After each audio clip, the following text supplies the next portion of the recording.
James Lynch here for Home of Fight. Always happy when I get a chance to speak to my next guest, Brandon Royval. Going to be back in action. Another big fight, this time taking on Manel Kape, UFC Vegas 103, March 1st. Another main event here. Brandon, how you doing, man?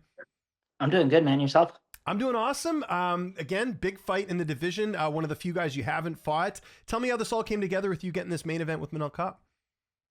I don't know. I guess I don't do any of the matchmaking, so I have no clue how it came together. But I always think it's like, I think the fight with Manel Kape's just kind of funny in the sense of like, he called out everybody but me, and then they sent in me like the next week, and I was like, all right, whatever. Like, it is what it is. Like, obviously they don't want me fighting for the belt, so it's like I'll fight whoever it is up until then, you know. Is that how you kind of look at it now? Like where like you're gonna have to fight some of these guys anyways. It's just like kind of keep it going type thing. Or did you feel a bit disrespected that you didn't get the title shot? Yeah, I definitely feel disrespected. I definitely feel like and this was my argument with the UFC is just like they keep listing on their thing like title eliminator, and it's like it's only a title elimination if I lose. It's just I'm not losing, so you guys are fucking got nothing else to do right now. It's Right. like they sat Pantoja front row at the Brandon Moreno fight for me and Brandon Moreno. They sat him front row and like all that kind of stuff is like Brandon Moreno beat me. Brandon Moreno, don't get me wrong, Brandon Moreno would 100% fought for that belt if he beat me. Mhm. It just wasn't the case. If Tatsu Taira beat me, Tatsu Taira was fighting for the belt, but that didn't happen either. So it's like, since I'm not losing to these guys, leaves them a little bit in a predicament. So I don't know what I got to do, but I'm going to keep making everybody's life hard. And up until they give me a title shot, everybody that's going to fight Pantoja is going to have a L that says Brandon Royval right next to their name. Did it make it harder too with the fact that Pantoja's last opponent, Kaya Sakura? I mean, that fight really wasn't competitive. Pantoja dominated the entire fight, and I'm sure part of you was watching that, going like, "Where was my opportunity to get a chance at this again?" Yeah, yeah, a little bit. I mean, that's what I was thinking too. I'm like, Pantoja dropped him, like beat him on the feet, beat him as soon as he hit the ground. It was over. So it's just like it is what it is. I had a fight like the week before, so it was like or like a couple weeks before, like like right before then, like so it's like I guess the timing wouldn't have worked out for me anyways. Right. But Yeah. it is what it is. You know what I'm saying? I just Right. thought that I would be put in the mix somewhere along those lines. Now you mentioned Kape. They gave you the name. Were there any other names, or was it always Kape? Because I mean, you're kind of running out of guys to fight in the division, right? At this point. Yeah, yeah, no, I didn't get another name. They just said Cop, and then I was like, I don't even know the hell else I'd fight. I could fight Brandon Moreno again. I could fight Kai Car France again, but it's like none of those were presented to me. And just last thing, do you think someone else is getting the title shot, or do you think they're just going to wait to like put all these fights Oh, I know together and someone like? else get a title shot. Kai Car France is getting the title shot next. So Okay. yeah, I'm pretty positive about that. I mean, I don't think I haven't seen it set in stone, but I'm pretty sure they want Kai Car France to fight for the belt next, which is like, you know.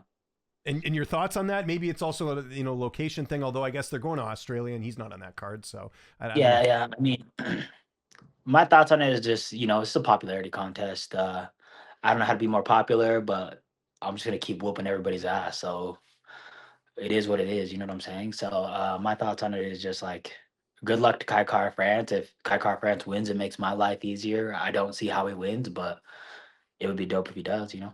Fair enough. And by the way, Kai Kara France training out of New Zealand, but they do the cards in Australia, and obviously they like having those city kickboxing guys over there. Just Yeah, wanted to mention that too, because I know someone will correct me. Anyways, let's talk about Manel Kape. yeah, yeah, yeah. All Obviously, right. he's a great striker. He's got some knockout power. We saw that in the last fight and in a number of fights. Like, how are you looking at this fight stylistically? Because I'd say like you're a very well-rounded guy. Obviously, you're known for your ground game as well, but Kape does pack a punch, which is maybe a bit different than some of your other opponents.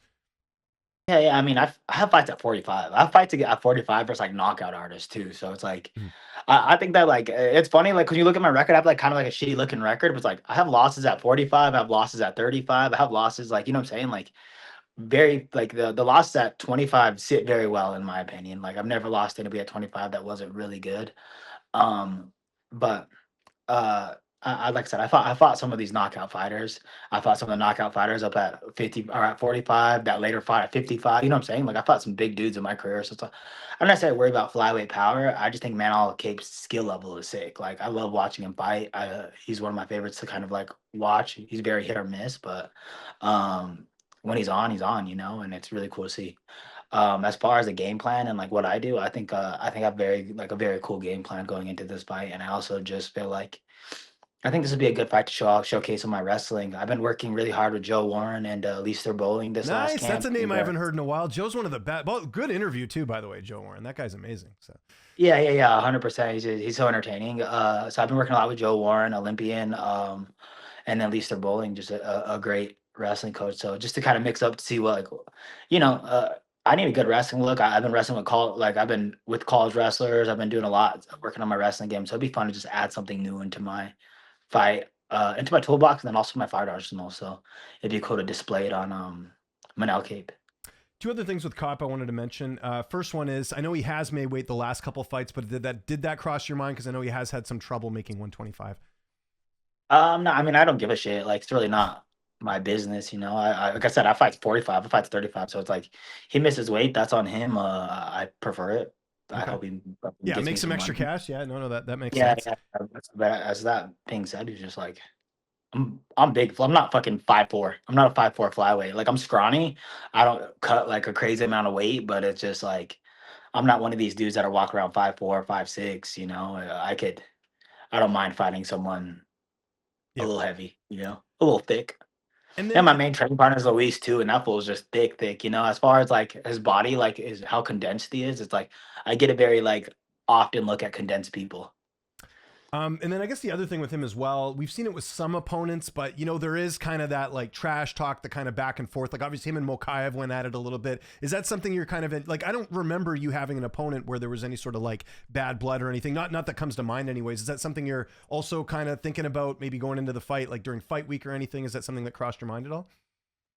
I mean, it's not anything I care about. It's like something that crossed my mind a little bit, but it's not something I care about. Like, you know, that's my life, bro. There's a reason I became a fighter, just because I grew up talking shit. My mom will bash me, you know what I'm saying? My mom will talk shit on me, so it's like It's not anything I'm not used to. It's just, you know, like a little bit of drama, a little bit of shit talking, a little bit of all that stuff. So it's like my niece fucking bashed. You know what I'm saying? Like, Yeah. it's my family. So it's like I grew up.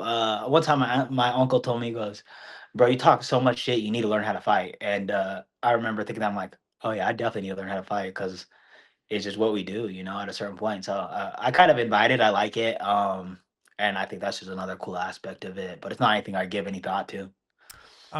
Let's talk about. Would you? By the way, does your camp now like have a name now, or are you just going with like the Raw Dog Camp? Like what do you like? What's your No, group called I, now? I forgot what we were trying to call ourselves the other day, but it'll change on a day-to-day basis. I'm a little bit everywhere though. I train at every gym in Colorado except for my former gym, which is the most ironic thing. Yeah. But I'm pretty much with everybody in Colorado. I've trained besides my old training partners, and they'll come down and train few like, you know, a few days or like whatever. But just like as far as like where I train with is every good fighter in Colorado I train with.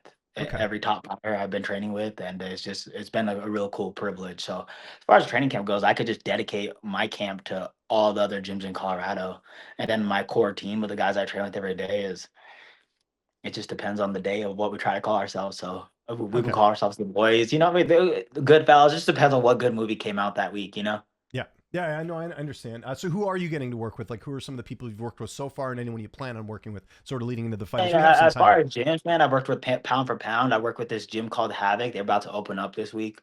I trained them this morning. I train with a lot of the guys from Hammer, Altitude, or Elevation, or the old Elevation Forge, whatever. That must be cool Even though, getting to work with those guys, because you couldn't really before, right? The guys over at yeah, Elevation, like Sandhagen exactly, and those guys. exactly. Yeah. Yeah, so I get to work with like Sandhagen and stuff, who's like honestly a really good man on Cape look. Obviously, like longer and probably better, like way better, but it's just seeing a guy that switches stances constantly is such a good look at all times too. So it's like I can kind of implement a little bit of what I'm trying to work in his fight or for against him in our sparring rounds and all that stuff. And it's just like you're dealing with guys that are just at the highest level. So it's like anytime you step into some of these rooms, you're just like, and same thing at Factory X too, not bashing that, of course. It's just those are like rounds you paid to go watch, you know, like those are rounds that Yeah. like you'd pay to go be a fucking fly on the wall in those rooms. So it's just cool being around some of the best fighters in the world. And I've always been around some of the best fighters in the world, but it's just like with a little bit of freedom I have, I'm just a little bit everywhere. And you know, I get to train Trevor Whitman once a week at least. So it's like Nice. it's just bro, it's just like it's really cool. It's been a really cool camp. Like I said, I have the highest people around me. I'm training with Michael Liera, one of the best jiu-jitsu guys in the world. I'm training with Joe Warren, an Olympian, and Leister Bowling, one of the best wrestling coaches there is. I get to train with Corey Sandhagen. I get to train with Trevor Whitman, one of the best striking coaches there is. And it's just like, then I got my own team and Clay and Luis and Alex and all that. So it's like, then we get to work on our own things too. So it's just it's so cool, man. It's a real big blessing. Last time we spoke, you were like, I don't like, I'll train with any of the guys over at Factory X if they want to train with me. Are you still able to train with them? Not at the gym, but do they come and train with you at all? You don't have to mention any names because I'm not sure if they get in trouble Yeah, or yeah, not, yeah. So. Yeah, for sure. Yeah, we always keep things on the low, but Yeah. yeah, I've always those are like some of my favorite people on earth, and that's like You were a tight group, like you still are, right? yeah, Like yeah. I know you and all. I mean, again, we don't have to mention names here, but I know like it was kind of like a family atmosphere there. So I would imagine that's hard to just like break off, and plus you want to get the good training too, right? So Yeah, yeah, exactly. And it's just like there's never and that was like the coolest part of being in Colorado and just being like who I was and like my mind state at a young age is I've always rooted for these Colorado fighters. And you've done so many interviews with me. You see like when Curtis Blades at main event, it's like I'm always choosing him. I'm always choosing Corey Sandhagen. I'm always choosing them. It's like I've always rooted for the Colorado boys. Unless they're going against one of my teammates personally, it's like I'm going for someone from Colorado no matter what because I've never thought locally. I've never thought locally. I've always thought something bigger than this. And it's like, at this point, it's like, I'm not even thinking regionally. I'm not even thinking like in the States. It's like the guys I fought have lived in a different country or been from a different country for the last 4 years. You know what I'm saying? I'm the highest ranked American flyweight right now. And I'm not thinking flyweights in America. I'm thinking of just the best in the world right now, the best fighters in the world and all that. So it's like, I'm glad I never thought small at a young age, but even now it's just like now I've had such a good working relationship, even though I've never worked with some of these guys that it's like now I'm kind of welcomed everywhere in Colorado and it's just such a blessing. good. Well, and it's also just a great hub for MMA as well. Like think of all the gyms there, all the talent. So it's kind of nice that you Yeah, have the that in this one. OTC's there, the OTC's there, the Olympic Training Center's there. So it's just like you get the best of the best no matter what. And it's like the the the less you keep your fucking door closed and you open everything up and invite people in and and you're just being a good person along the way, then it's like the possibilities are going to be endless, you know. Yeah, I'd agree with that. So what is your corner going to look like for this fight? I guess it will be the same, even though you're doing all this cross training. Yeah, yeah, it'd probably be pretty much the same. Alex is fighting like 2 weeks after me now, Grijalba, so I saw that fight. Good matchup. Yeah. yeah, yeah, I love the matchup for him. I love our game plan for him. It's just cool. It's so cool. Like just being a small team too is like we can game plan. We can all give kind of looks and just really do it all together. But that being said, is I don't know if he'll be allowed to be in my or if he'll have enough time and stuff to be in my corner. So just trying to figure out some things. But Clay will be my main corner always, and we'll just kind of go from there. Prediction for the fight. Early prediction. How's this one unfolding here? Um, I don't have a necessarily early prediction, man. I just feel like it's gonna be a banger. I feel like it's gonna be a good fight. I love the matchup. I love the fight. This is something I've been studying for a long time and just kind of seeing how I was gonna fight him and all that stuff. Because this is to me, this fight was gonna be inevitable eventually. I knew that he was gonna be at the top of the division, and I'm gonna stay at the top of the division. And it's like when you know these guys are not going anywhere, then and you're not going anywhere. You're like, all right, well, how would I fight this guy if it ever approached? So it's cool to kind of just see everybody's game plans kind of pulling together and get this camp going. I know you don't like getting hit in the face. No one does. But did you look at the fact throughout your career? I think you've got one TKO loss. It was that shoulder injury, ground and pound. Like you basically are one of the most durable fighters out there. Like, and he sort of relies a lot on knocking his opponents out. Do you think that again is a bit of an advantage to you there? Where if he can't get the knockout, what's he going to do? Right?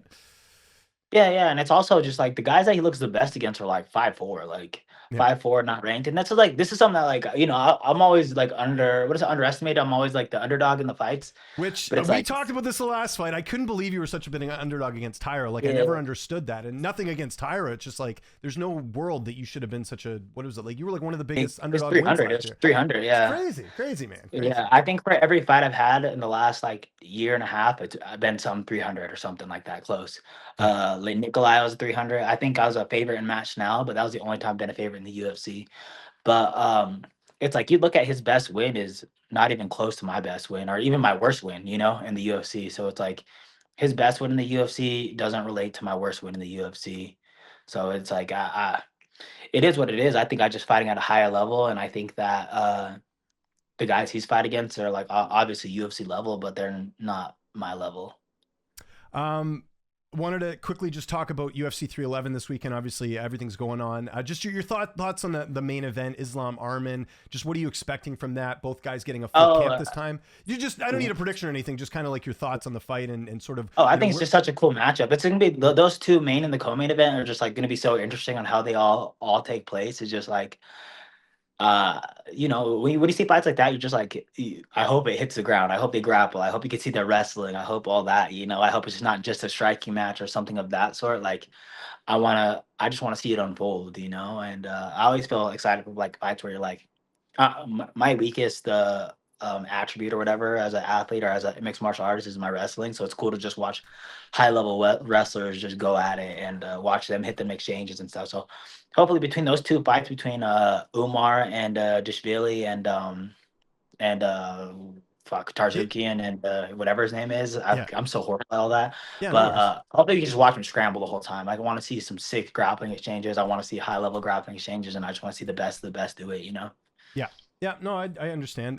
What do you think about Islam being like we were just talking about betting odds? He's like minus 410 favorite against Arman, which I think's a little much. I know Islam's been dominant, but Arman's looked great, and he's one of the few guys that's actually gone the distance with Islam throughout his career, right? So. Yeah, for sure. I mean, I don't think you can count anybody out in these fights. Like, I always think that's just like fighting's the worst sport to bet on. Fighting's one of the worst things. It's like you see these plus or negatives, and you can just see one punch changes everything, So it's like you'll never know. You never know what someone else is going through up into the camp and all the above. So I'm just hoping, like I said, once again, I'm just hoping on a good fight. I don't know. I definitely don't think Arman should be that big of an underdog. And then the other underdog on the card, I just mentioned Merab's actually a big underdog against Umar. He's like plus 260. And I get it because that was a really good win for Umar in his last fight over Corey Sandhagen, a guy you train with. But it's also Merab. Like he's tough to finish. He's tough to take out. What do you make of those odds just, again, as like a fellow UFC fighter? I mean, I don't know, man. It's hard to see like holes in Umar's game, but it's like same time, it's like, bro, Merab has like the most unpredictable thing about him is just like you don't know how hard he comes, and like you'll never know what that feels like until you feel it, and it's like that's like the interesting thing that like when I think about the Khabibs and are like the Nurmagomedov family and all that, it's like I wonder what they feel like grappling, because there's a handful of people where you grapple with them, and like I've done in my life. Tatsuro on my back was one of those feelings, and then Pantoja just on top of me the last time was one of those feelings where I'm like, oh, that's a whole different level of strength. Like that's a whole different level of like this guy's strong, and I've been humbled a handful of times in my life. Fucking Ricky Palacios punching me in the face. I got hit so hard by Ricky Palacios that he didn't wobble me. He just knocked me over. Like I just got fucking whiplashed almost. You know what I'm saying? Like, so there's a few things in my life that it's like, you have to experience it to know. And that's like, I think that was the same thing as Merab, is just that cardio of the ongoing, how hard it is to deal with that and how much he breaks people off that. Okay, we're going to do a quick, like, kind of fun game here like we did last time. Last time, I think I asked you best pound-for-pound fighters, and I'm going to give you two names. You pick the better one. This one, we're going to do grapplers. You got a lot of submission wins. Figured this is sort of your area here. So the grappling could be like, submissions or wrestling or whatever. It doesn't matter. So, again, just an opinion thing. There's no right or wrong answers. So I'm going to give you two names right now. Let's start. And it's just like grapplers that I like compared to like who I think would win type thing? Or it doesn't matter. Like whatever criteria you want. I'm just going to ask you who you think the best grappler is in UFC history. And I'm not saying if they fought each other who would win. I'm just saying in general. Okay, so I'm going to give you two names, and then we'll keep going on from here. Okay, so we're going to start first with Khabib Nurmagomedov and George St. Pierre. Who's the better grappler? Oh, damn! That's how you're going to start off with that one. That's crazy. Exactly. I'm setting you should have ended with that one. Yeah. Fuck. I'll say Khabib. Okay, Khabib Nurmagomedov or Charles Oliveira? See, man, this is where things get tricky. Is like I'll go Charles Oliveira just because I love his style. Like he's just sick. Like to me. Charles Oliveira or Daniel Cormier? Charles Oliveira. Charles Oliveira or Damian Maia? Charles Oliveira. Charles Oliveira or John Jones? Charles Oliveira. And last one, Charles Oliveira or Demetrius Johnson? Charles Oliveira. I can tell you're a Charles Oliveira fan, that's for sure. Bro. I've been watching him since he was like 19 or whatever. He came on the show, and just like I remember even thinking, like, he's gonna be a champion one day. Like when I was like young, and it's just cool to watch him like still be in it, succeed. But like as far as my favorite styles of grappling, is like he attacks submissions, he'll do anything, like he'll go for the kill. So it's like even though in MMA he hasn't won all the grappling exchanges, been submitted a handful of times, it's just like I love a guy that's willing to go for it. And like as far as my favorite styles is that, it's just someone that's gonna do that. Do you remember what is it? Not Kai Otero. What's that fucking the judo guy versus Nick Diaz?